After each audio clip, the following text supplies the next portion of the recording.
I remember the day as if it were yesterday. The sun was setting, painting the sky in shades of orange and pink, a beautiful backdrop to what I thought would be the happiest news of my life. My name is Laura, and back then I was living a life that was about to take an unexpected turn. I used to dream of the stage, the lights, the applause. My days were filled with rehearsals and performances with my local drama club. But all that changed when I met Michael. He was charming, successful, and, as I later found out, controlling. He made it clear, if I wanted a life with him, my acting dreams had to go. Torn between love and passion, I chose him. Fast forward 10 years, our marriage had its ups and downs, but nothing prepared me for that evening. I stood in our kitchen, a pregnancy test hidden in my pocket, a positive result that I couldn't wait to share. I had even bought a small chocolate cake, our favorite, to celebrate the news. But Michael walked in with a tired look and something far more life-altering than my news: divorce papers. He didn't even wait for me to speak. "I want a divorce, Laura," he said, his voice devoid of emotion. I was stunned, the words echoing in my head. "What? Why now?" I managed to ask, my voice trembling. "It's not sudden, Laura. I've been thinking about this for a long time," he replied, avoiding my gaze. I felt my world crumbling. "But why? Is there someone else?" The question burned in my throat. "Just, let's get divorced," he said, refusing to answer. The joy of my pregnancy evaporated in that instant, leaving me with a heartache so profound that I couldn't even speak of the baby. I just stood there, holding back tears, as he walked away, leaving me with nothing but the unsigned divorce papers and a shattered heart. That was the last thing Michael said to me, not knowing about the child growing inside me.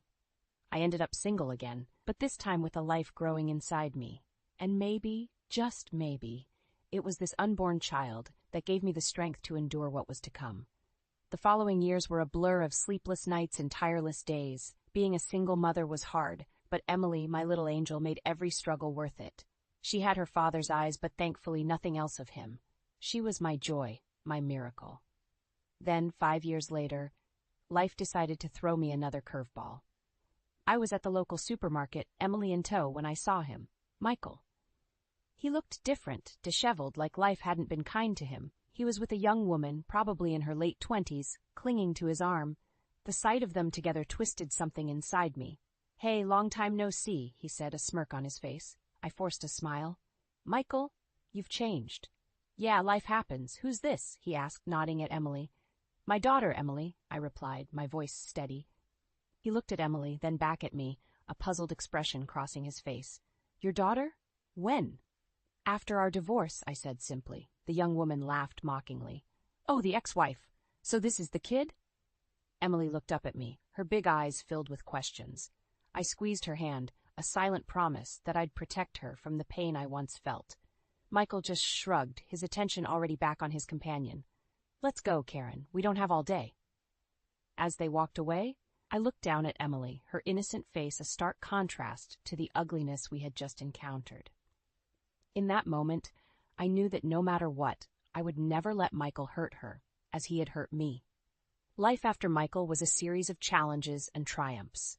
I raised Emily, my little star, on my own. Each day brought new adventures, and each night when I tucked her into bed, I felt a sense of accomplishment that no acting role could ever give me. One day when Emily was 6, she came home from school, her face lit up with excitement. "Mommy, my teacher says I'm good at acting. She wants me to be in the school play." Hearing those words, I felt a mix of pride and a pang of my long-buried dreams. "That's wonderful, honey," I said, hugging her tight. "You'll be amazing." As Emily's interest in acting grew, so did her talent. She was a natural, reminding me of my own youthful aspirations. I couldn't help but feel a sense of irony. The child I had with the man who made me give up acting was now following in my footsteps. Life had a strange way of coming full circle. One autumn afternoon, as Emily and I walked home from her drama class, we ran into Michael again. He was alone this time, looking even more worn out than before. "Laura, Emily, fancy seeing you here," he said, his voice lacking the confidence it once had. "What do you want, Michael?" I asked, my tone cold. "Just saying hello. Is that a crime?" he replied, a defensive edge to his voice. Emily hid behind me, peeking out curiously. Michael's gaze fell on her, and for a moment his facade cracked, revealing a hint of regret. "You never told me about her," he said softly. "There was nothing to tell. You made your choice," I responded, the bitterness in my voice unmistakable. Michael's eyes hardened. "I guess I did, but seeing her now, she's mine too, isn't she?" I felt a surge of protectiveness. "She's my daughter. You lost any claim to her when you walked out on us." He scoffed. "I see you're still bitter. But remember, Laura, blood is thicker than water." With that, he turned and walked away, leaving a chilling promise hanging in the air. I hugged Emily closer, a sense of foreboding settling in my heart. That night, as I watched Emily sleep, I promised myself I would do whatever it took to keep her safe from Michael's toxic influence. He had already taken my dreams. I wouldn't let him take my daughter's future too. The encounter with Michael lingered in my mind like a bad aftertaste. But life had to go on. Emily's play was approaching, and she was the star. The night of the performance, the school auditorium buzzed with excitement. I sat in the front row, my heart swelling with pride as Emily took the stage. She was a natural, her performance flawless, her joy infectious. After the play, as we were leaving, I felt a tap on my shoulder. Turning around, I was met with the last person I wanted to see, Michael. "Great show," he said, his voice laced with something I couldn't quite place. "What are you doing here, Michael?" I asked, my tone icy. "I wanted to see my daughter perform. She's got talent, just like her mother," he replied, a smirk on his face. I bristled at his words. "Emily is nothing like me. She's her own person." He leaned in closer, his breath reeking of arrogance. "Come on, Laura, we both know she got that talent from you, and now it's my turn to be part of her life." His words sent a chill down my spine. "You gave up that right a long time ago." Michael laughed, a cold, hollow sound. "Rights can be reclaimed, Laura, especially when it comes to family." Just then, Emily ran up to us, her face glowing. "Mommy, did you see me? I was a princess." I smiled at her, pushing my fear aside. "You were wonderful, sweetie." Michael crouched down to her level. "You were amazing, Emily. Daddy's very proud of you." Emily looked at him, confusion etched on her face. "Daddy?" I quickly intervened. "Emily, this is Michael. We used to know each other." Michael stood up, his eyes locking with mine. "We'll see each other again, Laura. This isn't over." As he walked away, I hugged Emily tightly, a sense of dread washing over me. Michael's words echoed in my head, a warning of the storm that was about to hit our lives. I had fought hard to build a peaceful life for Emily and me. I wasn't about to let Michael destroy it. But deep down, I knew this was just the beginning. In the weeks that followed, Emily's star continued to rise. Her performance at the school play had caught the attention of a local talent agent who offered her small roles in commercials and local TV shows. Emily was thrilled, and so was I, albeit cautiously. My past encounters with Michael had left a lingering shadow over our newfound happiness. Then one day, as we were leaving a studio after a successful audition, I saw him again. Michael stood there, leaning against his car, a smug look on his face. "Laura, I must say, Emily is quite the little star," he said, his eyes gleaming with something akin to greed. I felt a knot form in my stomach. "What do you want, Michael?" He stepped forward, his voice dripping with false sincerity. "I've been thinking. Emily needs her father now more than ever. Fame can be tough on a kid." I scoffed. "You're hardly father material, Michael. You can't just waltz back into her life because she's on TV now." He smirked. "But I am her father, Laura, and it seems to me that her success could be lucrative." The implication of his words hit me like a slap. "You're unbelievable. You want to profit from your own daughter?" Michael shrugged nonchalantly. "I'm just saying, as her father, I should have a say in her career, and perhaps a share of her earnings." I stepped closer, anger surging through me. "Listen to me, Michael. You are not going to use Emily. She's not your ticket to easy money." His expression hardened. "We'll see about that, Laura. I have rights, and I intend to use them." As he drove away, I felt a cold fear settle in my heart. Michael was serious, and I knew he wouldn't stop at anything to get what he wanted. I had to protect Emily, not just as her mother, but also from the man who claimed to be her father. A man who saw his own daughter as nothing more than a means to an end. The threat Michael posed became all too real in the following days. I received a letter from a law firm, cold and formal, stating Michael's intention to claim parental rights and a portion of Emily's earnings. My hands trembled as I read it. The audacity of the man I once loved now seeking to exploit our daughter was chilling. I immediately sought legal counsel. The lawyer, a stern yet kind-hearted woman named Miss Thompson, listened to my story with a furrowed brow. "Don't worry, Laura. We'll fight this. He may be her biological father, but his intentions are clear. It's about money, not Emily's well-being." The day of the court hearing arrived. I sat there, clutching Emily's hand, as Michael and his lawyer presented their case. He spoke of his rights as a father, his voice oozing insincerity. "I only want what's best for my daughter," Michael proclaimed, shooting a glance at Emily, who shrank back in her seat. When it was our turn, Miss Thompson was formidable. "Your Honor, Mr. Michael here showed no interest in Emily until he learned of her budding career. His intentions are not parental care, but financial gain." The judge looked over at Michael, skepticism in his eyes. "Mr. Michael, what have you done to build a relationship with Emily since your divorce?" Michael stuttered. "Well, I've been busy, but I always cared." "Your Honor, he's lying," I blurted out, unable to contain myself. "He never cared until now." The judge nodded slowly, making notes. After a tense hour, he delivered his judgment. Michael's petition was denied. The relief that washed over me was indescribable, but as we left the courthouse, Michael's eyes met mine, burning with fury and defeat. "You'll pay for this, Laura," he hissed under his breath. I tightened my grip on Emily's hand, whispering to her that everything would be okay. But as we walked away, I knew this wasn't over. Michael's revenge would come in another form, and I needed to be ready. My only goal was to protect Emily, whatever the cost. In the wake of the court decision, a deceptive calm settled over our lives.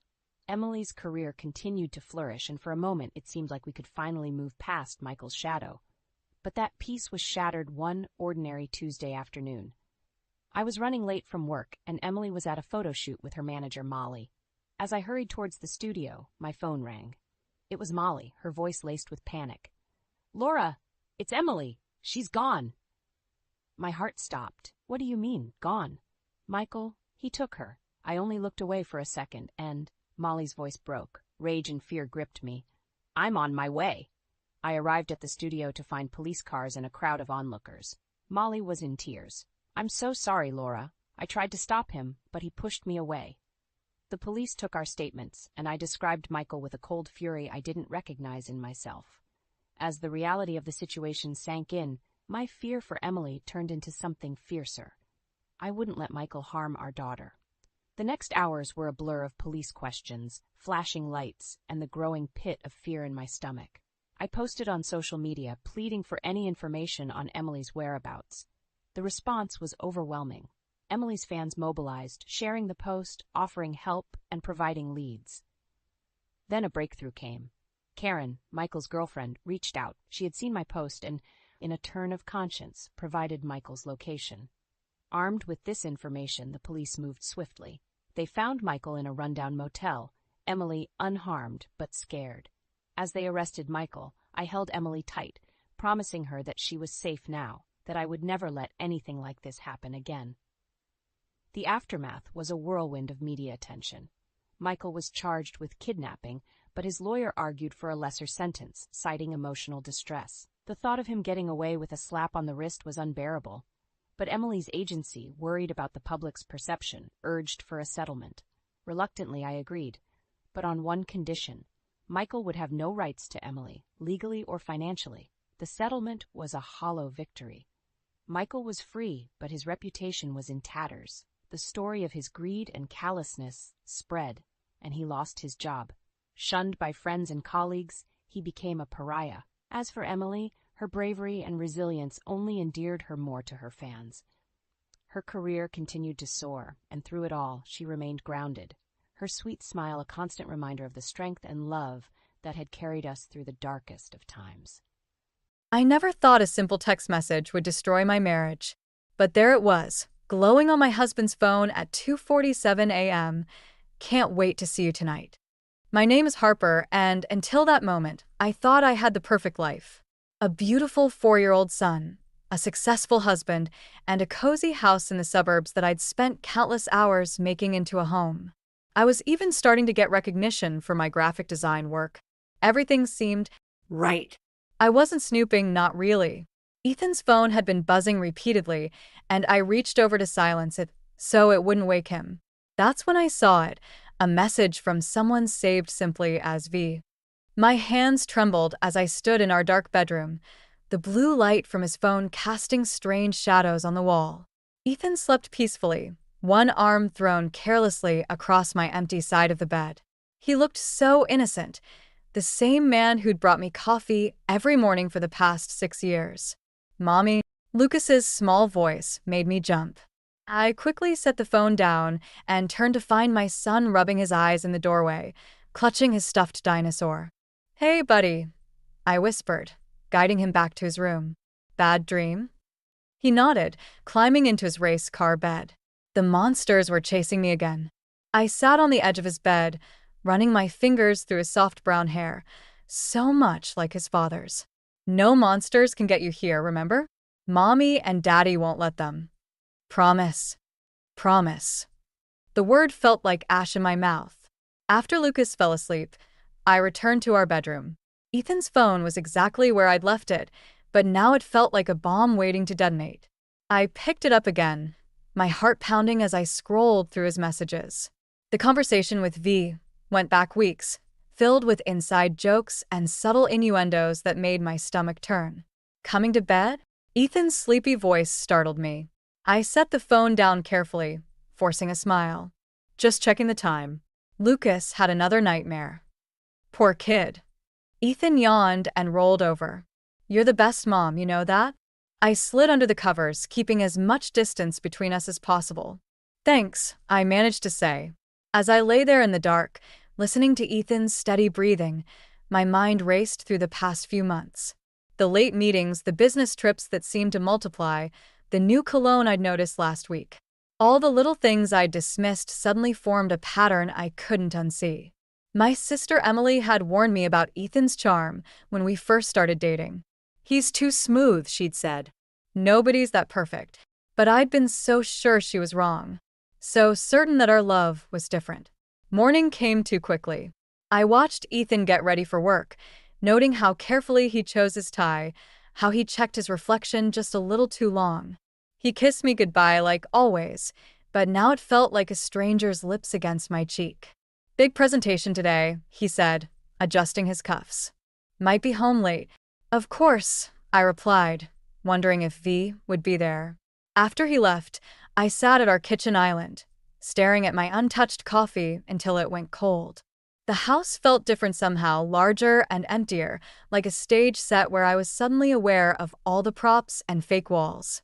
My phone sat heavy in my hand as I pulled up the contact for Jake Thompson, private investigator. Emily had used his services during her divorce last year. I never thought I'd need to save his number. I took a deep breath and pressed call. As the phone rang, I caught my reflection in the window. I barely recognized the woman staring back at me. But in her eyes, I saw something new emerging through the hurt: determination. Meeting Jake Thompson felt surreal, like I was watching someone else's life unfold. We sat in a quiet corner of a coffee shop across town, far from anywhere Ethan might show up. The investigator looked nothing like I'd imagined, more like a tired high school teacher than the hardened detective I'd pictured. "Your sister Emily spoke highly of you," he said, sliding a business card across the table. "Though I'm sorry you need my services." I wrapped my hands around my coffee cup, seeking warmth. "I need to know for sure. I can't confront him without proof." Jake nodded, jotting notes in a small notebook. The not knowing is usually worse than the truth. "When did you first notice changes in his behavior?" Before I could answer, my phone buzzed. Ethan's face lit up my screen, and my stomach lurched. "Hey," I answered, trying to keep my voice steady. "Harper, I've got great news." His enthusiasm felt like a knife twist. "Remember that promotion I've been working toward? They're fast-tracking me for it. We should celebrate tonight. I'll make reservations at Bellini's." "Tonight?" I glanced at Jake, who was pretending to be fascinated by his coffee. I already promised Emily I'd help her with something." A pause. "Emily? Since when do you have plans with Emily on a Tuesday?" "Since she asked for help with her website redesign." The lie came easily, surprising me. "Rain check." "Sure," he said, but his tone had shifted. Everything okay? You've seemed distant lately. I closed my eyes, fighting back tears. Just busy with work. We'll celebrate another time. After hanging up, Jake looked at me thoughtfully. That promotion he mentioned, is it with Green and Associates? Yes, why? Might be relevant. They've had some interesting internal changes lately. He made another note. Does the name Vanessa Green mean anything to you? My coffee turned to acid in my stomach. Green? Like the company. The founder's daughter. Recently joined the executive team. The pieces started falling into place. The late meetings, the sudden focus on his appearance, the text messages. I whispered. Jake's expression softened. I'll start digging today. Give me a week. That evening, I sat with Lucas at dinner, watching him arrange his dinosaur nuggets in a circle. Ethan's empty chair seemed to mock me. When's Daddy coming home? Lucas asked, pushing a nugget toward the center of his plate. Late, buddy. He's got a big meeting. Another lie. I was becoming good at those. The doorbell rang, making me jump. I wasn't expecting anyone, and Ethan had his key. Through the peephole, I saw Emily, holding up a bottle of wine. Thought you might need this, she said when I opened the door. Lucas. Guess who brought ice cream? While Lucas demolished his dessert, Emily and I sat at the kitchen island. Jake called me, she said quietly. Vanessa Green, huh? I don't know anything for sure yet, Harper. Emily grabbed my hand. Stop making excuses for him. I watched you do this for months, explaining away the late nights, defending his absences at family events. You deserve better. It's not that simple. I pulled my hand away. We have Lucas to think about. And what's Lucas learning right now? That it's okay for his father to. Mommy, Lucas called from the living room. Can we watch a movie? Sure, sweetie. Pick one out. I turned back to Emily. I need proof first. Real proof. Emily's phone chimed. She glanced at it, then did a double take. Speaking of proof, she handed me her phone. It was an Instagram post from an hour ago, a business dinner at Bellini's. In the background of the group photo, partially obscured but unmistakable, was Ethan. His arm was around a striking woman in a red dress, their heads tilted together, laughing at some private joke. The caption read, "Celebrating another successful quarter with the team. #Green Associates, #work family." My hands shook as I zoomed in on the woman's face. She was beautiful, younger than me, with the confident smile of someone used to getting what she wanted. That's her, isn't it? Emily asked softly. Vanessa? I nodded, unable to speak. The room felt too small suddenly, the walls closing in. In my pocket, my phone buzzed with a text from Ethan. Meeting running late. Don't wait up. I handed Emily's phone back to her, my decision made. Jake better work fast, I said. Because when I confront Ethan, I want to destroy him. Jake's manila envelope sat on my kitchen counter for 3 hours before I could bring myself to open it. Lucas was at preschool, and Ethan was supposedly at a client meeting in the city. The house felt too quiet, like it was holding its breath. Inside, I found dozens of photos, each one a fresh punch to the gut. Ethan and Vanessa leaving office buildings together, sharing intimate dinners, holding hands in a park I didn't recognize. The timestamps showed a pattern going back months. My phone rang, making me jump. It was Jake. Did you get the package? He asked. Yes. My voice sounded strange, distant. There's more, isn't there? Hotel receipts, credit card statements. He paused. And something else you should know. The promotion Ethan's being considered for? It was originally meant for someone else. Someone more qualified. I closed my eyes, already knowing. Let me guess. Vanessa's father made some adjustments. The timing lines up. The front door opened, and I nearly dropped the phone. Ethan walked in, loosening his tie. My heart stopped. He was supposed to be in the city. I'll call you back, I whispered to Jake, hanging up. Hey, beautiful, Ethan said, kissing my cheek. Meeting got canceled. Thought we could have lunch together. He noticed the photos spread across the counter. What's all this? I watched his face as he processed what he was seeing. The color drained from his cheeks, but something else flickered in his eyes. Not shame, but calculation. Harper, I can explain. Explain what? I picked up a photo of him kissing Vanessa outside a hotel. Explain how you've been sleeping with your boss's daughter to get ahead? Or explain how you've been lying to me for months. It's not what you think. He reached for my hand, but I stepped back.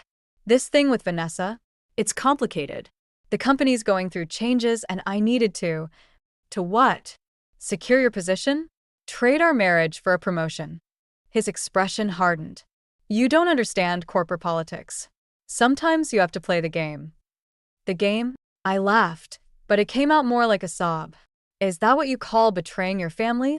I did this for our family. He slammed his hand on the counter, making the photos jump. Do you think I enjoy working 60-hour weeks? I do it so you can stay home with Lucas, so we can afford this house, so. I work too, Ethan. I contribute. And I never asked for any of this, the big house, the expensive cars. Those were your choices. He ran his hands through his hair, a gesture so familiar it hurt. Where did these photos come from? Does it matter? You hired someone to follow me? His voice rose. You invaded my privacy? You invaded our marriage. I was shouting now, years of trust crumbling between us. How long has it been going on? Since before Lucas? Don't bring him into this. Why not? You did, the moment you decided your ambition was more important than your son's family. The front door opened again. Emily stood there, Lucas holding her hand. My sister took one look at the scene and understood. Hey, buddy, she said to Lucas. Want to show me that new video game you were talking about? Lucas looked between Ethan and me, his lower lip trembling. Are you fighting? No, sweetie, I managed. Just grown-up stuff. Go with Aunt Emily.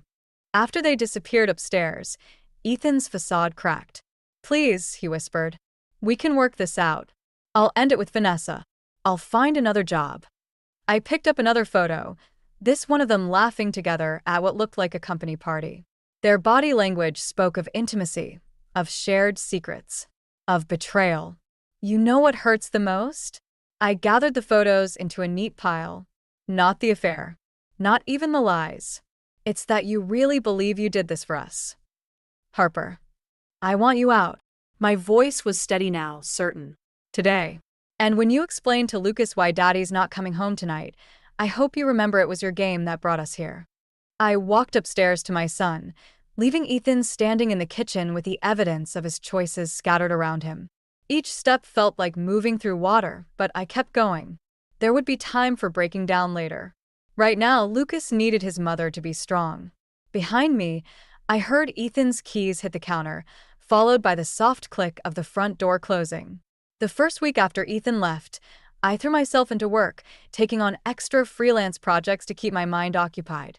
Lucas kept asking when Daddy was coming home, and each time, the lie stuck in my throat. Soon, buddy. He's just busy with work. Then came the email from Green and Associates HR department. I stared at my laptop screen, reading the message again.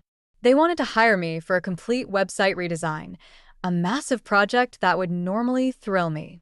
The sender's name made my stomach turn. Vanessa Green, creative director. My phone buzzed with a text from Emily. Did you see the news? I opened the link she sent. There it was in the business section. Green and Associates announces new executive team. The photo showed Ethan and Vanessa standing side by side at a press conference, her hand resting possessively on his arm. The article praised their innovative vision for the company's future. My phone rang. Ethan. Before you hang up, he said quickly, I need to talk to you about Lucas. What about him? I got an apartment. Close to his school. I think it's time we discussed custody arrangements. The room tilted sideways. Custody? You walk out on us, move in with your girlfriend, and now you want to talk about custody? She's not, he stopped. Look, I know you're angry, but Lucas needs both his parents. He needed both his parents 3 months ago when you were sleeping with your boss's daughter. A long pause. Harper, about the website project. You knew. Of course he knew. Did you and Vanessa plan this together? Some kind of twisted olive branch. It was her idea. She thinks you're talented. This could be good for your career. I laughed, a sharp, bitter sound. Right. Because working for my husband's mistress is exactly what I need right now. Ex-husband, he corrected quietly. The papers are being drawn up. The words hit me like a physical blow. Even though I'd known this was coming, hearing him say it made it real. The doorbell rang. Through the window, I saw Jake Thompson standing on my porch. I have to go, I told Ethan, hanging up before he could respond. Jake looked grim. We need to talk, he said when I opened the door. There's more to the Green and Associates situation than we thought. He spread documents across my kitchen table, financial records, emails, meeting minutes. Ethan's promotion wasn't just about his relationship with Vanessa. They needed him specifically. Why? Because he knows where the bodies are buried. Jake pointed to a series of transactions. The company's been cooking their books for years. Ethan was in charge of certain creative accounting practices. My hands shook as I examined the papers. Are you saying he's involved in fraud? I'm saying he knows enough to bring down the whole company, which makes him either very valuable, Jake paused meaningfully, or very dangerous. Does Vanessa know about this? That's the interesting part. Jake pulled out another document. These transfers suggest she's been gathering evidence against her own father's company for months. And now she's put Ethan in a position where he has to choose her or his career. I sat back, processing this new information. So, the website project could be a peace offering, or a way to keep you quiet. Jake leaned forward. The question is, what are you going to do with this information? Before I could answer, my phone lit up with a text from an unknown number. We should talk. Coffee tomorrow? Vanessa. I showed Jake the message. He whistled softly. Careful. This could be a trap. Or it could be my chance to understand what's really going on. I thought of Lucas, of the custody battle looming ahead. Knowledge is power, right? Just remember who you're dealing with. Jake gathered his documents. These people play for keeps. After he left, I stood at my kitchen window, watching the sunset paint the sky in shades of red. The same colors Vanessa wore in that first photo at Bellini's. I picked up my phone and typed, "Name the place." Sometimes the best revenge isn't about destroying someone. Sometimes it's about understanding them well enough to make them destroy themselves. The cafe where I agreed to meet Vanessa was exactly what I expected, sleek, modern, and probably charging $15 for a latte. She sat at a corner table, wearing a cream-colored blazer that probably cost more than my monthly mortgage payment. "Thank you for coming," she said, gesturing to the seat across from her. "I ordered you a cappuccino. Ethan mentioned it's your favorite." The casual reference to my husband's intimate knowledge made my fingers curl into fists under the table. Let's skip the small talk. Why am I here? Because we both want to protect the people we care about. She slid a USB drive across the table. Everything you need to know about Green and Associates' financial irregularities is on here, including Ethan's involvement. I stared at the drive. Why would you give me this? Insurance. Her perfectly manicured fingers traced the rim of her cup. My father's empire is built on lies, and Ethan, well, he's in deeper than he realizes. And you're just now developing a conscience? A shadow crossed her face. I've been gathering evidence for 2 years. The affair with Ethan wasn't planned. It complicated things. My phone buzzed, a text from Emily. Lucas asking for his dad again. What should I tell him? Vanessa watched me read the message. Ethan talks about Lucas constantly. He really does love him. Don't. I put my phone away. You don't get to talk about my son. Fair enough. She leaned forward. But you should know, my father's planning to make Ethan the fall guy if things go south. That USB drive proves otherwise. Why should I believe you? Because I'm not my father. Or Ethan. She stood, gathering her designer bag. Check the drive. Then decide what kind of revenge you really want. After she left, I sat there holding the USB drive, feeling its weight like a loaded gun. My phone buzzed again, Jake this time. Don't plug that drive into any personal devices, he said when I told him about the meeting. Could be malware. Bring it to my office. An hour later, we watched as Jake's computer displayed document after document. Bank statements, emails, board meeting recordings. It was all there. A decade of financial manipulation, with Ethan's fingerprints all over it. This is enough to put several people away for a long time, Jake said quietly. Including your husband. I thought about Lucas asking for his father. About the custody battle ahead. What if I don't want that? Then what do you want? Before I could answer, my phone rang. Ethan. Harper, we need to talk. Now. His voice was tight with panic. Vanessa's father knows about the investigation. He's calling an emergency board meeting tomorrow. And he's going to pin everything on me unless He paused. I give him something better. The pieces clicked into place. Vanessa hadn't just given me insurance, she'd given me a weapon. The USB drive, I said. That's what this is about. You have it. Relief flooded his voice. Harper, please. If this gets out, I'll lose everything. Lucas will lose his father. You should have thought about that before you started sleeping with the boss's daughter. This isn't about the affair anymore.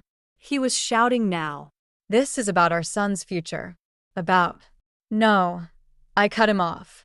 This is about you facing consequences for once in your life. Silence stretched between us. When he spoke again, his voice was different, smaller, more honest than I'd heard in years. What do you want? I looked at the USB drive, thinking about Vanessa's words about revenge, about what kind of justice I really wanted. Full custody of Lucas, I said. A fair divorce settlement. And you come clean to our son about why you left. No more lies about work trips or late meetings. That's it. I turned to Jake, who nodded approvingly. Because unlike you and the Greens, I don't need to destroy someone to feel powerful. After hanging up, I handed the USB drive to Jake. Make copies, I said. Just in case Ethan forgets our deal. Sometimes the best revenge isn't about winning. It's about choosing when to stop playing the game. The divorce papers arrived on Lucas's 5th birthday. I found them wedged between cheerful cards from relatives and a package from Emily. Perfect timing, as always. Ethan had signed them already, his signature as confident as ever. I set them aside and focused on hanging streamers, determined not to let them ruin today. Lucas deserved one normal celebration, even if nothing else in his life felt normal anymore. The cake's here. Emily called from the kitchen. And Jake's bringing extra ice cream. I was arranging presents when the doorbell rang. My heart stopped. It was too early for party guests. Through the peephole, I saw Ethan, holding a wrapped gift and looking more disheveled than I'd ever seen him. I know I'm not invited, he said when I opened the door. But it's his birthday. Before I could respond, Lucas came running. Daddy. Ethan caught him in a hug, and for a moment, I saw genuine joy break through his carefully maintained facade. Hey, buddy. Happy birthday. Are you staying for my party? The silence that followed felt endless. Actually, Emily appeared behind me. Lucas, honey, why don't you help me with the balloons? After Lucas disappeared inside, Ethan's shoulders slumped. Harper, I need to tell you something. The board meeting, it didn't go well. What happened to our deal? They had more evidence than we thought. Things not even on that USB drive. He ran a hand through his unkempt hair. They're launching a formal investigation. I might be facing charges.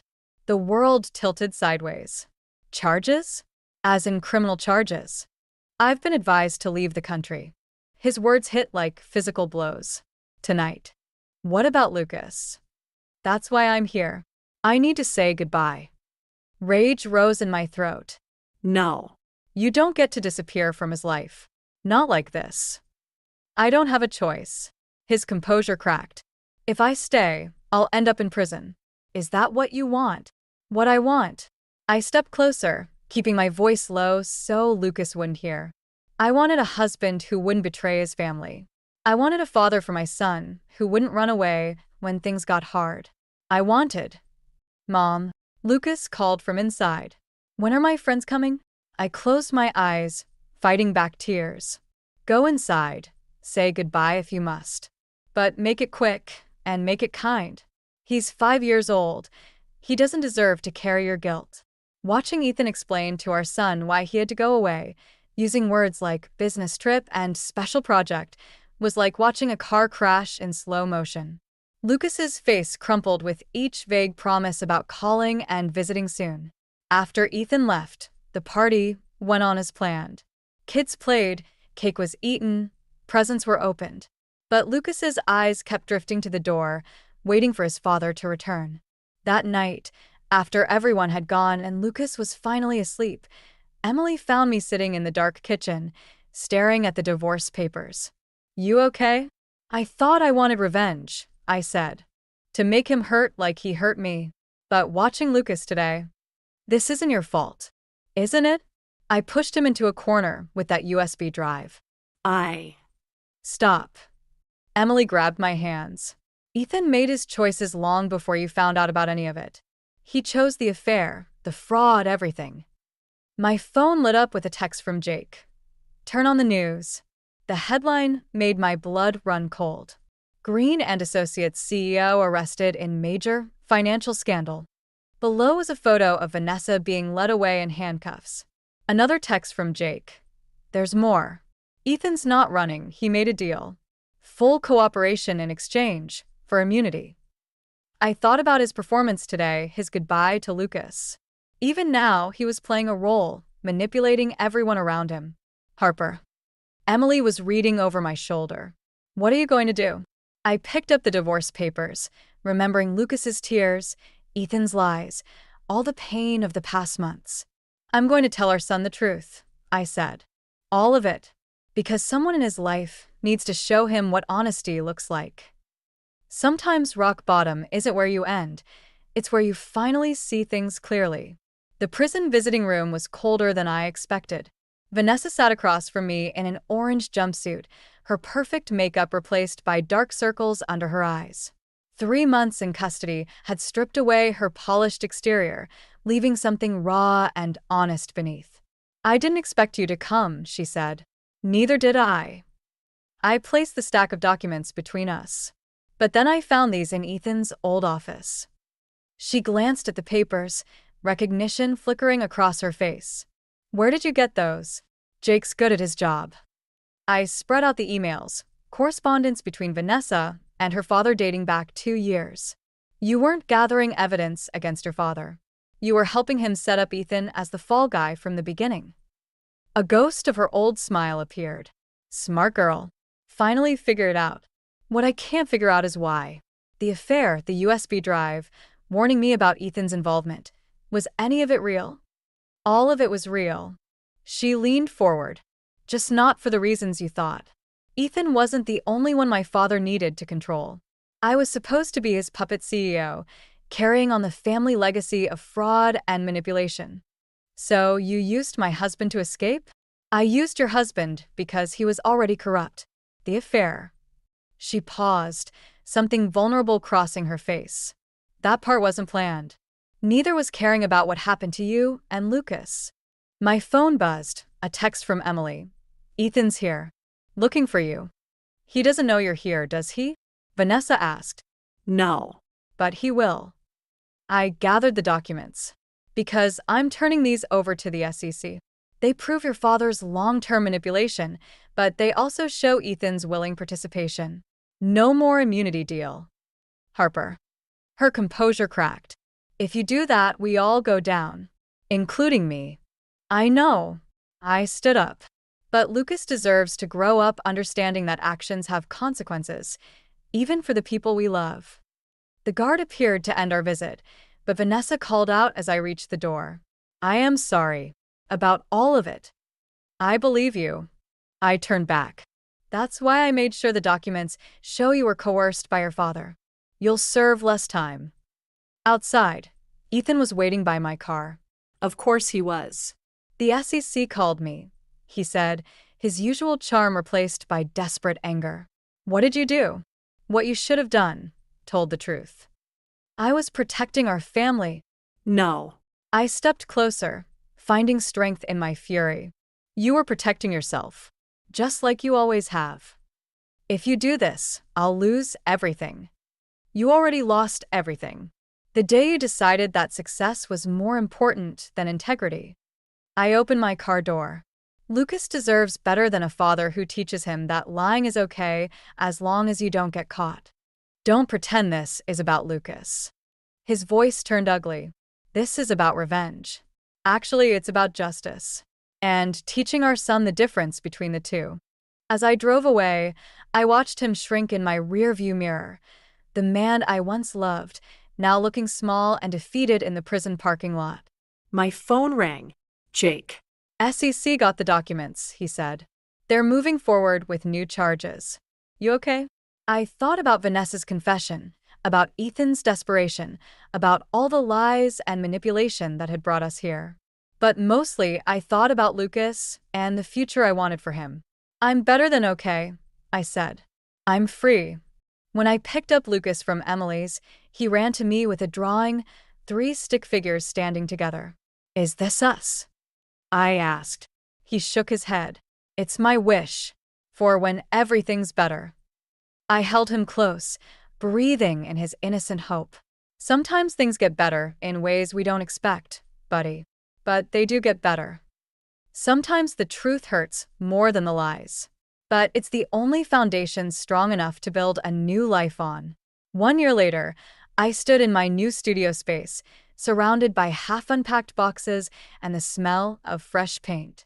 My graphic design business had grown enough to warrant a real office, something that still felt surreal. The door chimed, and Jake walked in carrying coffee. Place looks good. Very you. Thanks for the recommendation. I hung a framed photo of Lucas on the wall. And for everything else. He shrugged, but I caught his small smile.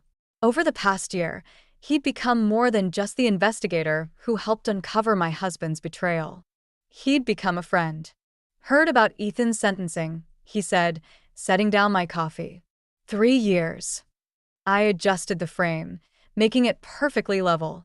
Vanessa got 18 months, with possibility of early release for cooperation. And how's Lucas handling it? Before I could answer, Emily appeared with Lucas in tow. My son's face lit up when he saw the space. Mom. Is this where you're going to make all your pictures now? That's right, buddy.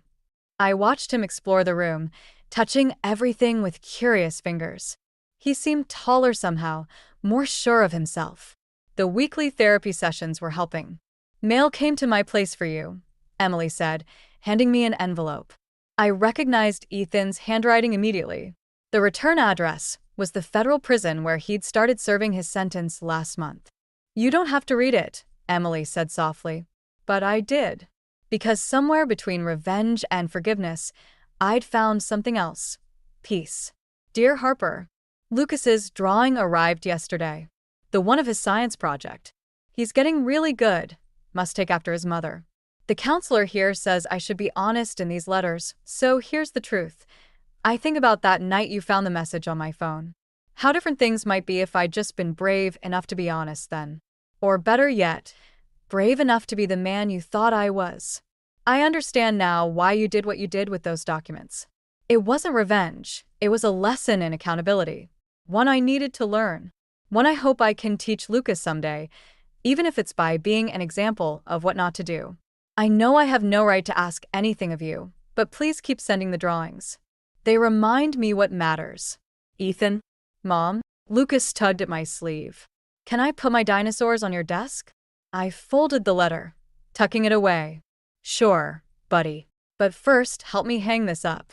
I pulled out a framed piece of artwork, Lucas's stick figure drawing from a year ago, the one with his wish for when everything got better. That's my old picture, he said, surprised. But it's different now. How so? He studied it thoughtfully. Because we're okay being just us, right? I hugged him close, breathing in the scent of childhood and new beginnings. Right. Emily and Jake started unpacking boxes, their comfortable banter filling the space. Through the window, I could see the city stretching out before us, full of possibilities I wouldn't have imagined a year ago. My phone buzzed with a text from my newest client, a domestic violence shelter needing a complete rebrand. After everything, it felt right to use my skills to help others rebuild their lives. Harper. Jake called from across the room. Where do you want these design samples? By the window, I said, where they'll catch the light.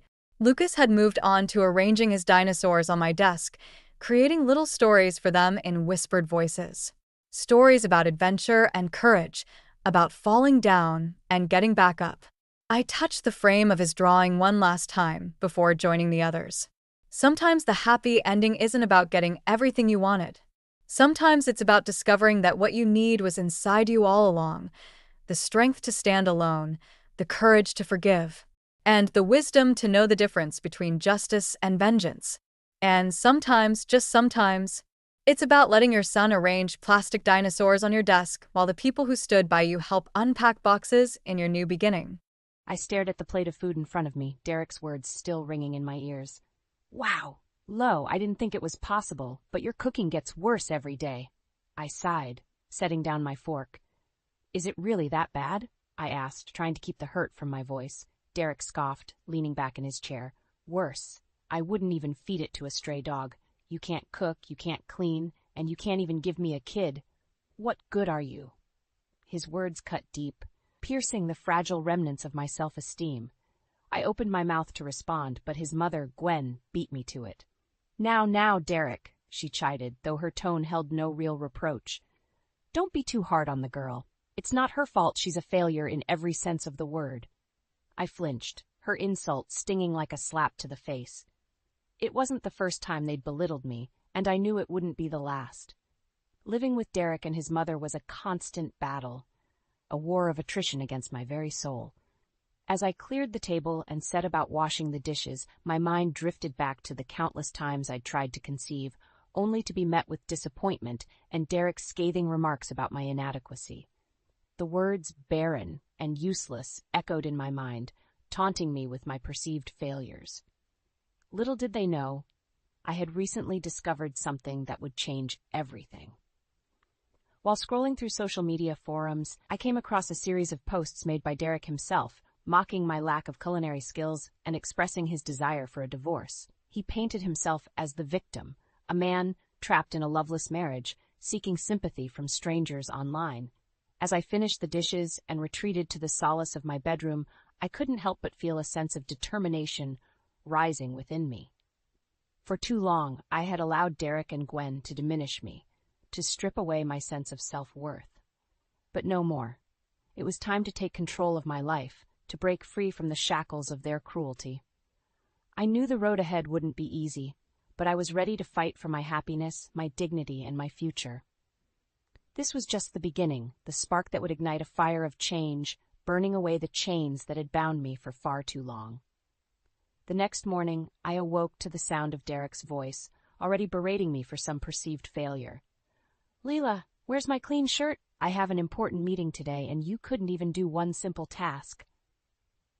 I hurried into the living room, bleary-eyed and still in my pajamas. I'm sorry, Derek, I'll get your shirt ready right away. Gwen clicked her tongue disapprovingly.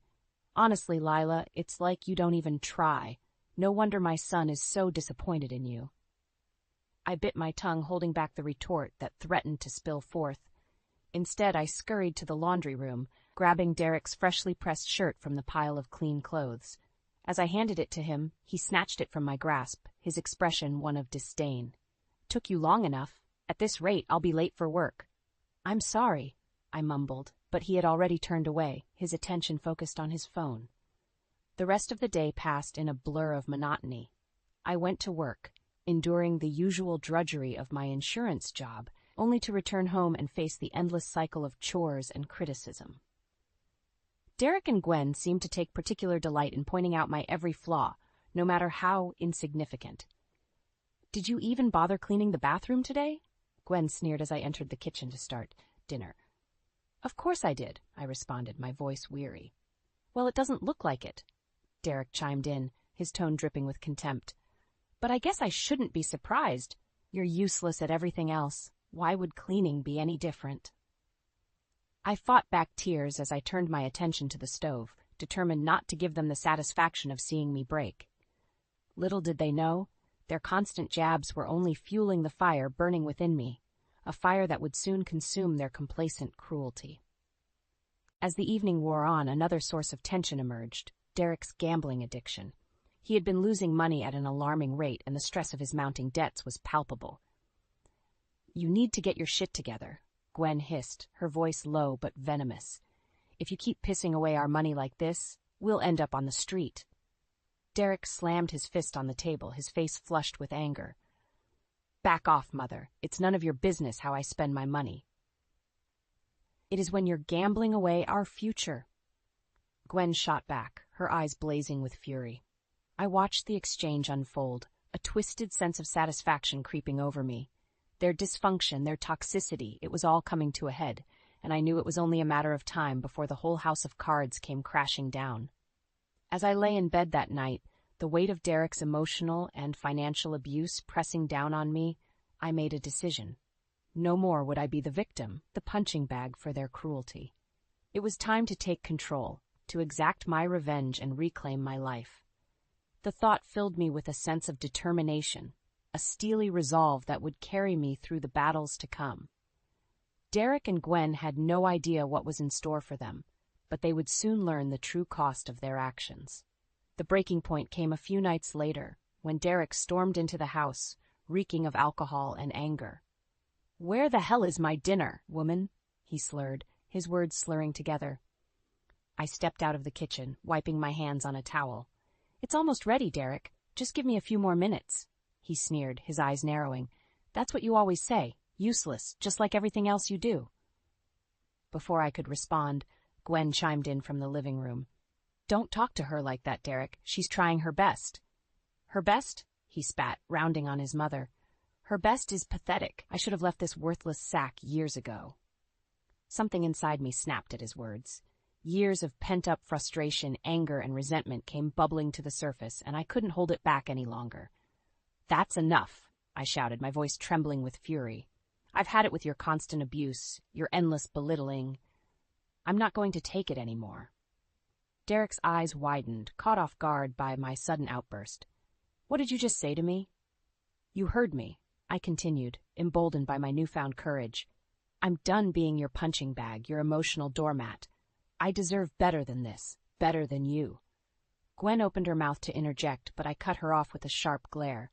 "And you're just as bad as he is, enabling his behavior, joining in on the insults. Well, no more." I turned back to Derek, my hands clenched into fists at my sides. "I'm leaving you, Derek. I'm filing for divorce, and I'm going to make sure you pay for every ounce of suffering you've put me through." For a moment, Derek was speechless, his mouth hanging open in disbelief. Then his expression twisted into one of rage. "You ungrateful bitch," he snarled, taking a step towards me. I stood my ground, unflinching. "Don't even think about it," I warned, my voice low and steady. "I'm not the same doormat you've been kicking around all these years." With that, I brushed past him, ignoring his sputtered threats and insults.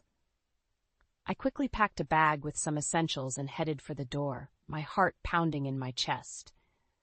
As I stepped outside, I took a deep breath of the cool night air, a sense of freedom washing over me. I knew the road ahead would be long and difficult, but for the first time in years, I felt alive, invigorated by the prospect of reclaiming my life. I made my way to my brother Jason's house, knocking on the door with a newfound sense of purpose. When he opened it, his eyes widened at the sight of my disheveled appearance and the bag slung over my shoulder. "Lila, what's going on?" I steeled myself, pushing back the tears that threatened to spill forth. "It's over, Jason. I'm leaving Derek for good this time." Without hesitation, he ushered me inside, wrapping me in a comforting embrace. As I clung to him, the weight of years of abuse finally lifting from my shoulders, I knew that this was just the beginning of my journey towards reclaiming my life, my dignity, and my sense of self-worth. And Derek and Gwen? They would soon learn the true meaning of karma, the consequences of their actions rippling outward like a tidal wave, sweeping away the foundations of their smug superiority. After recounting the years of abuse I had endured at the hands of Derek and Gwen, Jason and his wife Emma were furious. Emma's eyes blazed with anger as she pulled me into a tight hug. "That bastard," she spat.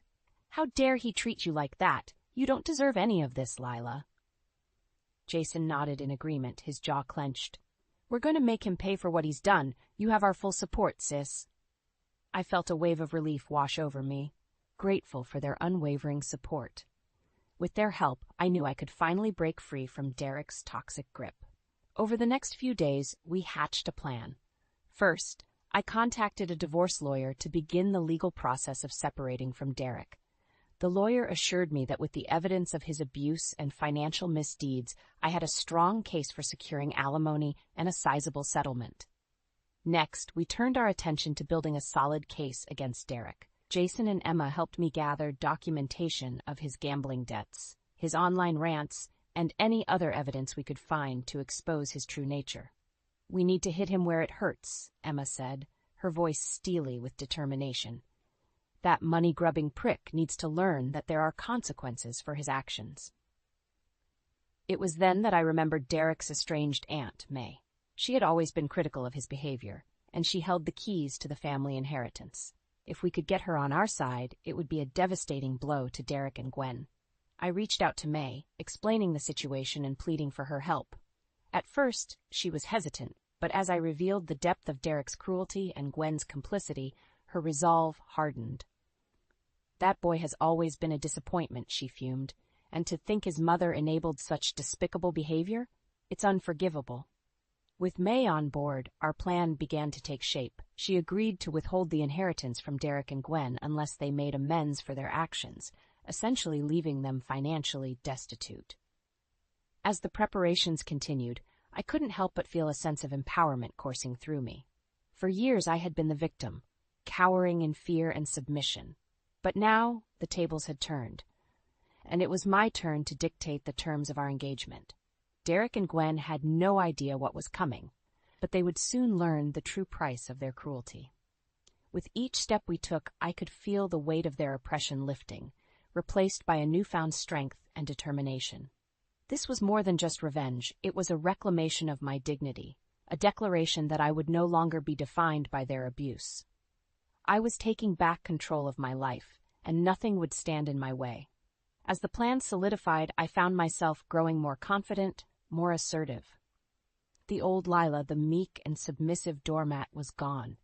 In her place stood a woman emboldened, a warrior ready to fight for her rightful place in the world. And when the time came to confront Derek and Gwen, to unveil the truth and watch their carefully constructed facade crumble around them, I would savor every moment. They had sown the seeds of their own destruction, and I would be there to reap the bitter harvest, a testament to the power of resilience and the indomitable human spirit. A week after I left Derek, my phone rang. It was him, no doubt looking to smooth things over with empty promises and hollow apologies. I steeled myself before answering, determined not to let his manipulations sway me. "What do you want, Derek?" I asked, my voice firm. "Lila, listen," he began, his tone sickly sweet. "I think we've both said some things we didn't mean. Why don't you come back home, and we can work this out like adults?" I scoffed. "Work it out? You mean like how we've worked it out for the past few years, with you berating and belittling me at every turn?" "That's in the past," he insisted. "I've changed, I promise. Things will be different." I could practically hear the smugness dripping from his words, as if he expected me to come crawling back at the first sign of his supposed contrition. "Save it, Derek," I spat. "I'm not falling for your lies anymore. I want a divorce, and I'm not going to let you sweet-talk your way out of this." There was a pause on the other end of the line, and when he spoke again, his voice was laced with barely contained fury. "Listen here, you ungrateful little wench. You're going to sign those divorce papers, and you're going to do it without causing any trouble. You got that?" I smiled, unfazed by his empty threats. "Or what, Derek? You'll insult me some more? Throw a tantrum like a petulant child? I'm not afraid of you anymore." He sputtered, caught off guard by my newfound defiance. "You'll regret this, Lila. Mark my words, I'll make your life a living hell." "I doubt that," I replied coolly. "In fact, I think it's going to be the other way around. You and your mother are going to pay for every ounce of pain and humiliation you've put me through."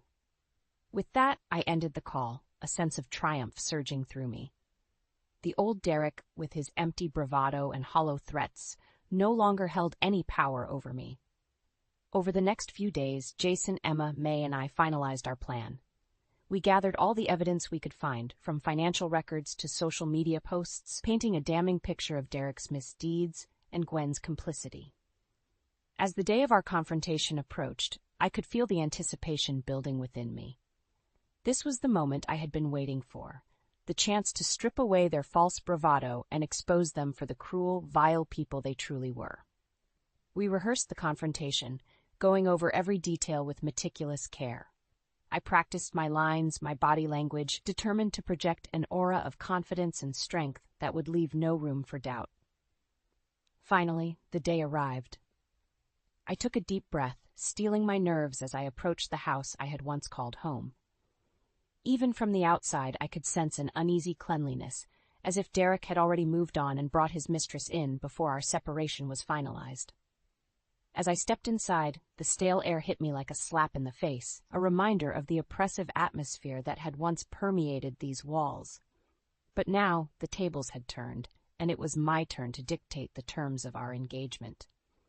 Derek and Gwen sat in the living room, their expressions a mix of surprise and contempt. Before they could utter a word, I launched into my prepared speech, laying out the evidence of their cruelty and financial misdeeds with surgical precision. As I spoke, I could see the color drain from their faces, the realization of their impending downfall slowly sinking in. Derek's mouth opened and closed like a fish gasping for air, utterly blindsided by the depth of our preparations. And then, just as I was about to deliver the final blow, the front door opened and May stepped inside, her steely gaze sweeping over the room. "Hello, nephew," she said, her voice dripping with disdain. "It seems we have much to discuss." The look on Derek and Gwen's faces as May entered the room was priceless. Their smug arrogance melted away, replaced by a mixture of fear and disbelief. They knew, in that moment, that the game was up. "Aunt May," Derek stammered, attempting to regain his composure. "What are you doing here?" May fixed him with a withering glare. "Don't play dumb with me, boy. I'm here because of the shameful way you've treated this poor woman."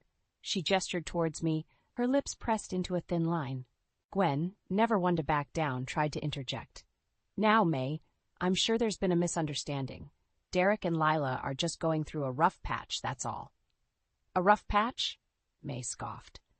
"From what I've heard, this has been going on for years. Years of emotional abuse, financial manipulation, and outright cruelty." I watched as Derek's face contorted with rage, his fists clenching at his sides. "Who have you been talking to? Lila's been filling your head with lies, trying to turn you against me." "Enough of your lies, Derek," I spat, stepping forward. "I have all the proof I need right here." I brandished a thick folder stuffed with documentation of his misdeeds.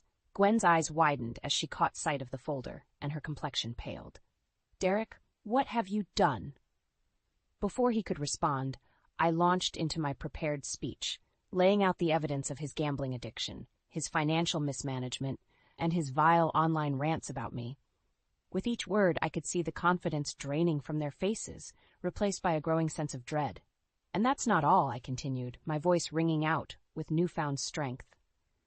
"I have witnesses, people who can attest to the years of abuse I've endured at your hands." As if on cue, Jason and Emma entered the room, their expressions steely and resolute. They stood beside me, a united front against the crumbling facade of Derek and Gwen's lies. Derek's gaze darted from me to Jason, then back again, his mouth opening and closing like a fish gasping for air. Gwen, for once, was rendered speechless, her usual bravado nowhere to be found. It was at that moment that the front door opened once more, and a young woman stepped inside. Her eyes widened as she took in the scene before her, clearly not expecting such a confrontation. "Blake?" Derek croaked, his voice barely above a whisper. The woman, Blake apparently, fixed him with a look of utter disgust. "You lied to me," she hissed. "You told me you were single, that you were ready for a committed relationship." Derek opened his mouth to respond, but May cut him off with a sharp wave of her hand. "Don't bother, Derek. Your web of deceit has unraveled, and we've all seen the truth." She turned to Blake, her expression softening slightly. "I'm sorry you got caught up in this mess, dear, but rest assured, my nephew and his mother will face the consequences of their actions." Blake nodded, her eyes brimming with unshed tears. "I want nothing more to do with him," she spat, shooting Derek a venomous glare before storming out. The room fell silent, the weight of the confrontation hanging heavy in the air. Derek and Gwen sat frozen, their carefully constructed facade of lies and deception crumbling around them. And as I looked at their stunned faces, I couldn't help but feel a sense of vindication wash over me. This was the moment I had been waiting for, the moment when the scales of justice finally tipped in my favor. With a deep breath, I gathered my strength and delivered the final blow.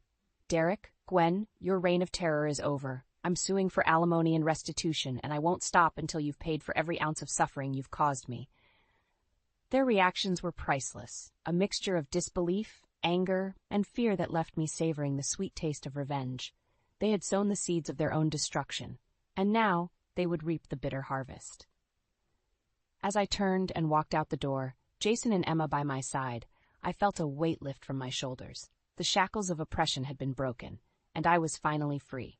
Free to live my life on my own terms, to embrace the future with courage and determination. And as for Derek and Gwen, their day of reckoning was just beginning. The aftermath of the confrontation was like a whirlwind, with events unfolding at a dizzying pace. As Blake stormed out, her face twisted with rage and betrayal, Derek made one last-ditch effort to salvage his crumbling lies. "You can't seriously believe her," he sneered, gesturing towards me. "She's just trying to turn everyone against me, to take me for everything I've got." I fixed him with a steely glare, unfazed by his pathetic attempts at manipulation. "Save your breath, Derek. The jig is up and you know it." Jason stepped forward, his expression thunderous. "Don't even try it, man. We have more than enough evidence to bury you in court." "Evidence?" Gwen scoffed, her voice dripping with disdain. "What kind of evidence could you possibly have?" In response, I tossed the thick folder onto the coffee table, its contents spilling out in a cascade of damning documentation. Financial records, printouts of Derek's online rants, even photos and witness statements. It was all there, laid bare for them to see. Derek's face paled as he rifled through the papers, his hands trembling with barely contained fury. "Where did you get all this?" he demanded, his voice rising in pitch. "That's not important," May interjected, her tone stern. "What's important is that we now know the truth about your gambling addiction, your financial misdeeds, and your despicable treatment of Lila." Gwen opened her mouth to protest, but May silenced her with a withering glare. "Don't even try to defend him, Gwen. You're just as culpable in all this, enabling his behavior and joining in on the abuse." Derek's eyes darted around the room, searching for any shred of support or sympathy, but he found none, only the cold, hard reality of his lies and misdeeds laid bare before him. "You can't do this to me," he snarled, his fists clenched at his sides. "I'll fight this, every step of the way. You won't get a damn cent from me." I couldn't help but laugh at his empty bravado, his desperate attempts to cling to the illusion of power. "Oh, but we will, Derek. We'll take everything from you, just like you tried to take everything from me." Emma stepped forward, her expression one of steely determination. "We're not just going after you for alimony and restitution. We're going to make sure you face the full consequences of your actions, legally and financially." Derek's shoulders slumped, the fight draining from his body as the weight of our words sank in. He knew, in that moment, that he had lost. That his carefully constructed web of lies and deceit had finally unraveled, leaving him exposed and vulnerable. Gwen, ever the loyal enabler, tried one last time to defend her precious son. "This is outrageous," she spat. "You can't just come into our home and make these wild accusations." But May wasn't having it. She turned to her sister-in-law, her eyes blazing with a fury I had never seen before. "Enough, Gwen. Enough of your blind loyalty and willful ignorance. It ends here, today." With a heavy sigh, May reached into her purse and withdrew a thick envelope. "This is my last will and testament," she announced, her voice ringing out with finality. "And as of this moment, both you and Derek are hereby disinherited." The silence that followed was deafening, punctuated only by the sharp intake of breath from Derek and Gwen. Their faces, once so smug and arrogant, now twisted into masks of disbelief and horror. "You can't do that," Derek sputtered, his voice weak and hollow. But May simply shook her head, her expression unyielding. "I can, and I have.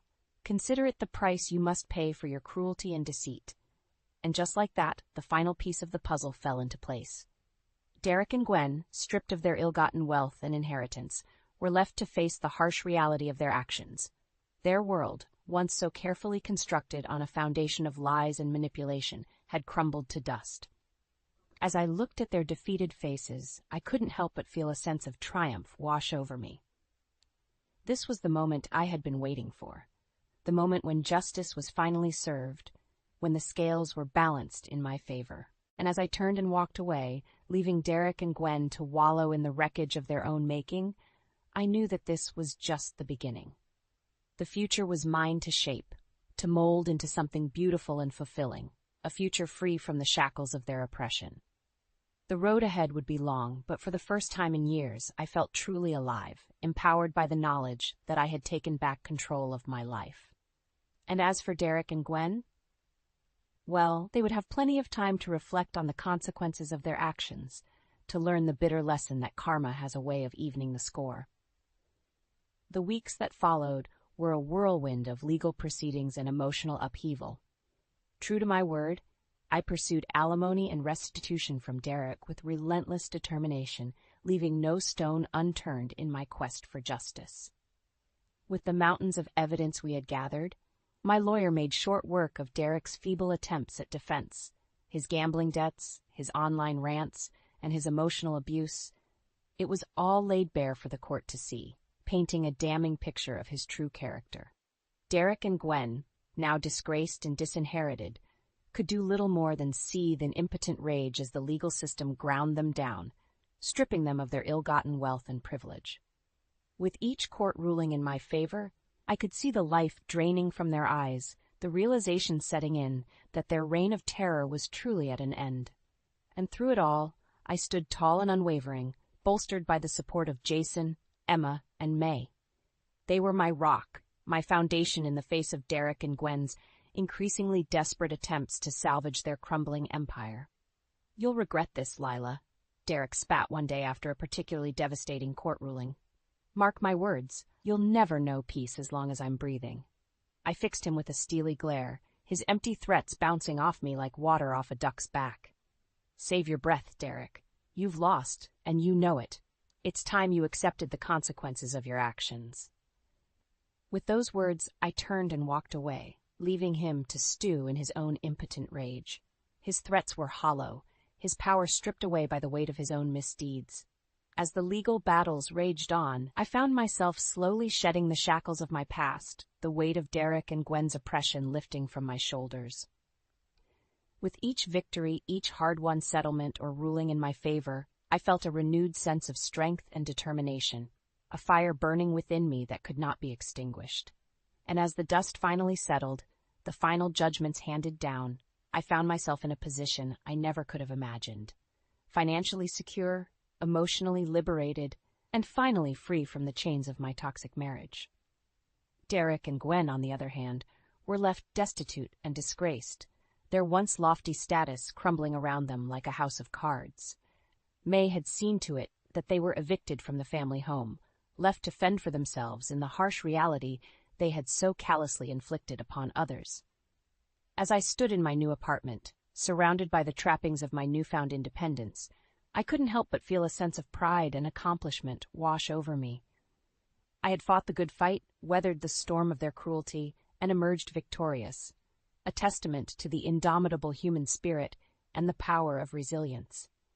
In the months that followed, I threw myself into my career with renewed vigor, channeling my newfound confidence and determination into every aspect of my work. It wasn't long before my efforts were rewarded, and I found myself promoted to a senior position within the firm, a testament to my skills and dedication. But perhaps more importantly, I began to rediscover the parts of myself that had been suppressed for so long. My passions, my dreams, and my zest for life. I took up new hobbies, explored new interests, and surrounded myself with people who truly cared for me, who supported and uplifted me rather than tearing me down. And as for the prospect of a new relationship, well, I wasn't closing that door entirely. But this time I vowed to approach it with wisdom and discernment, never again allowing myself to be subjugated or diminished by another person's cruelty or insecurity. As I stood on the balcony of my apartment one evening, Gazing out over the twinkling lights of the city, I couldn't help but marvel at the journey I had taken. From the depths of emotional and financial despair, I had risen like a phoenix from the ashes, stronger, wiser, and more resilient than ever before. And in that moment, I made a silent vow, a vow to never again allow anyone to strip me of my dignity or self-worth. I was the master of my own destiny, the architect of my own future, and no one, not Derek, not Gwen, nor anyone else, could ever take that away from me again. With a deep breath and a smile on my face, I turned and went back inside, ready to embrace the next chapter of my life with open arms and an unwavering spirit. The past was behind me, and the future lay ahead, brimming with possibilities and the promise of a life truly lived on my own terms. My name is Linda Harris, and I'm 48 years old. For most of my life, I thought I had everything figured out. I had a stable job, a comfortable home in Austin, Texas, and a family that I cherished above all else. My husband, David, and I had been married for over 20 years. We raised two wonderful children, Jake, who's 24, and Emily, who's 22. I thought we were living a normal, happy life, but life has a way of revealing truths that you'd rather not know. My story begins with the sudden death of my father. It was a cold morning when I received the call that changed everything. My father had been in a car accident, and he didn't make it. The news was devastating. My father was my rock, the one who had always been there for me. Losing him felt like losing a part of myself. But what followed his death was something I could never have anticipated. My mother, who was in her late 60s, took my father's death very hard. She was never the same after that day. Not long after, she was diagnosed with terminal cancer. I was crushed. My mother had always been a strong woman, but now she was weakened by grief and illness. She needed me, and I knew I had to be there for her. David, my husband, didn't seem to understand the gravity of the situation. "Can't someone else take care of her?" he asked, as if it were a simple matter. But it wasn't. My brother lived out of state, and there was no one else to care for her. I decided to move back into my family home to take care of my mother during her final days. It was a decision I made without hesitation, but David wasn't pleased. David and I had been living in company housing, a benefit of his job. The rent was affordable, and it was convenient for his work. But my mother needed me, and the only way to care for her properly was to move in with her. I suggested that I could live with my mother for a while, but David was annoyed. "Who's going to cook? Who's going to clean?" he asked, more concerned about his own comfort than my mother's well-being. I tried to explain how important it was for me to be with her, but David's lack of empathy was becoming increasingly apparent. I moved in with my mother, and David grudgingly agreed to stay in the company housing, but it was clear that he was not happy about the arrangement. He didn't visit often, and when he did, his visits were brief and filled with complaints. During those difficult months, I watched my mother slowly fade away. It was heartbreaking to see her in such pain, but I was grateful for the time we had together. She often expressed her gratitude for my presence, unaware of the strain it was putting on my marriage. I did everything I could to make her comfortable, managing her medications, preparing her meals, and simply being there for her. As the months passed, I noticed that David's attitude was becoming more distant. He complained about the inconvenience of the situation, but I was too focused on my mother's care to confront him. I knew that things weren't right between us, but I told myself that once my mother was gone, we would have time to mend our relationship. My mother passed away peacefully in her sleep, just as the doctors had predicted. It was a devastating blow, but I took solace in knowing that I had done everything I could for her. My brother came for the funeral, and so did my children. It was a small, somber affair, and I couldn't help but notice that David and his parents were behaving strangely. During the funeral, David and his parents refused to sit in the family section, choosing instead to sit at the back of the room. I was hurt, but I was too overwhelmed by grief to say anything. After the service, I overheard them making comments about how burdensome it had been to attend. It stung, but I still didn't confront them. I wanted to believe that David was just stressed and that things would return to normal. But things didn't return to normal. After the funeral, I overheard a conversation between David and his parents that left me stunned. They were discussing the possibility of a large inheritance, $7 million, they believed, and how it could change everything for them. I was shocked. Where had they gotten this idea? My parents were not wealthy, and there was no such inheritance. It was at that moment that I began to see David for who he truly was. The man I had spent over 2 decades with, the father of my children, was planning something behind my back. But I didn't yet know the full extent of his betrayal. The $7 million inheritance was just the beginning of a series of events that would tear my family apart and force me to find a strength I didn't know I had. After my mother's funeral, I returned to the family home, feeling an overwhelming sense of emptiness. The house, once filled with memories of love and warmth, now seemed cold and hollow. But I wasn't prepared for what would come next. A few weeks passed, and David suggested that we should take a family trip. He handed me travel vouchers and said it might help me relax after everything I had been through. It seemed like a thoughtful gesture, something I hadn't expected from him given his recent behavior. I was surprised, but I wanted to believe that maybe he was trying to make amends, so I agreed. Before we left, I made a quick stop at Jake's place to visit him and his sister, Emily. I hadn't seen much of them while caring for my mother, and I missed them dearly. We spent some time together, and they were both pleased to see me. They were also surprised by David's suggestion for a trip, but like me, they hoped it was a sign that he was trying to turn things around. The trip itself was peaceful, almost too peaceful. I spent time with my children, soaking in the hot springs and trying to let go of the stress that had been building up over the past few months. But deep down, something felt off. David had stayed behind, saying he needed some time alone, which was unlike him. I tried to push the uneasy feeling aside, telling myself that it was just my nerves playing tricks on me. When the trip was over, I returned home with a renewed sense of hope, ready to face whatever came next. But as soon as I arrived, my heart sank. The family home was gone, wrecked beyond recognition. The place where I had spent so many years with my parents, where I had nursed my mother through her final days, was nothing but a pile of debris. I stood there in shock, unable to comprehend what I was seeing. It felt like the ground had been ripped out from under me. I couldn't understand why this had happened. Then, out of nowhere, David appeared with his parents, all 3 of them wearing smug expressions. David's words were cold and calculated. "Finally, I'm rid of that burden," he said, his voice dripping with satisfaction. "Starting today, my parents are moving in with me at our house." I could barely process what he was saying. "What are you talking about?" I asked, my voice trembling. "Have you lost your mind?"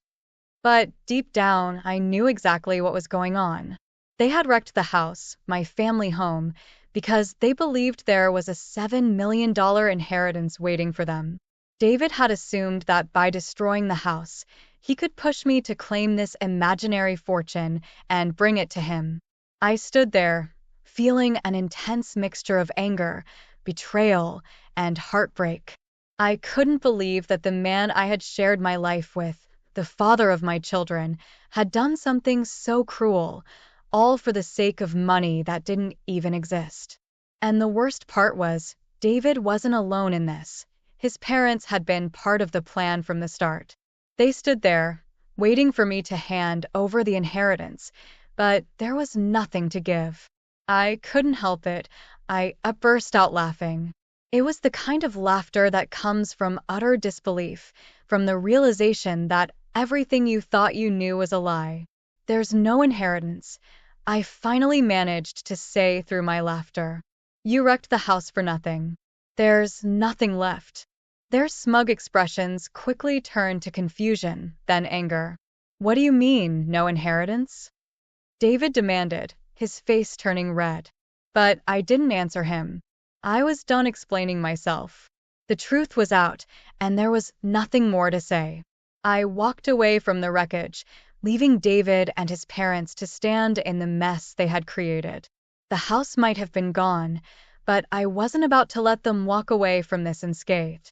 They had destroyed my home, my memories, and in return, I was going to take something from them. I immediately sought legal advice. The house had still been in my mother's name, and David and his father had no right to do what they did.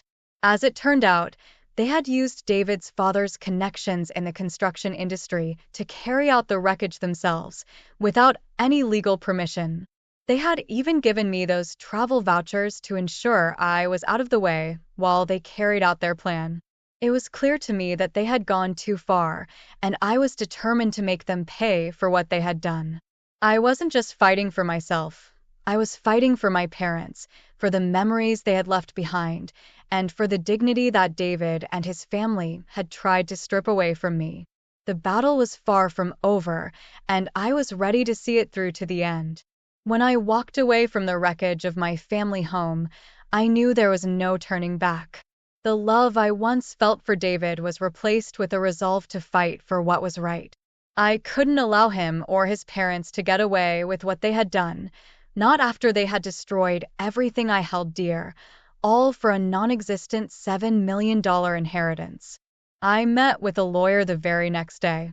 As I explained the situation to him, he listened intently, his expression growing more serious with each detail. When I told him about how David and his father had wrecked the house without any legal permission, his face hardened. "This is a clear case of property destruction, Linda," he said. "Not only can we hold them accountable for the damages, but we can also pursue compensation for the emotional distress this has caused you." Hearing those words gave me a sense of relief I hadn't felt in months.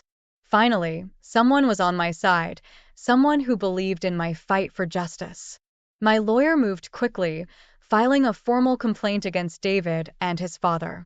They had crossed a line, and now they would have to face the consequences. A few days later, David received the legal notice. I wasn't there to see his reaction, but I got a taste of it soon enough when he called me, his voice filled with anger. "What's with this certified letter?" he shouted. "You're seriously going to sue me? We're family, Linda. This isn't how families treat each other." I couldn't believe his audacity. "Family?" I shot back. "Is that what you call what you did to me? Destroying my mother's house, thinking you'd get your hands on millions that don't even exist? You should be grateful I'm only suing you for damages. You have no idea how much you've hurt me." There was silence on the other end of the line, and for a moment, I thought I had gotten through to him. But then he started making excuses, blaming everything on his father. "I didn't mean for it to go this far," he said, his tone shifting to something that almost sounded like regret. "Dad thought it was the best way to get things settled. I just went along with it." I wasn't buying it. "You went along with it because you were greedy, David. You didn't care about me, or my family, or anything other than that imaginary money. Well, guess what? There's nothing to settle. You and your father are going to pay for what you did." I hung up the phone, my hands shaking. I was done being the understanding wife. I was done letting David and his family walk all over me. I had spent too long putting everyone else's needs before my own, and now it was time to take care of myself. As the legal process unfolded, I discovered something even more shocking. Emily, my daughter, came to me one evening with her phone in hand.